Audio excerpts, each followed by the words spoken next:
Yan, magandang araw mga kamanibela. Andito tayo ngayon sa North Africa. Pero excited na akong umuwi dahil season 2 na ng ating Manibela Challenge.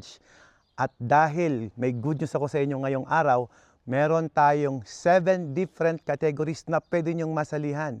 Isang team categories na Team 5 at 1 to 6 categories naman for 400cc, 600cc, 700cc at 1000cc pataas ang pwedeng makasali at may bonus pa dyan.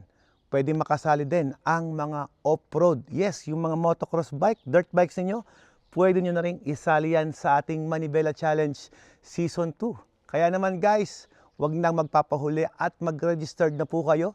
I-scan nyo po yung QR code dito na ilalabas ko sa ating screen para makasali kayo sa ating Season 2 ng Manibela. At there's more. Marami tayong pamimigay na cash and giveaways sa ating mga participant. Pwede kang manalo ng 60,000 pesos for individual category, up to 500,000 pesos ang may pamimigay natin sa ating mga chosen beneficiaries. Kaya ano pang iniintay ninyo mga kamanibela? Registered now dito sa ating QR codes.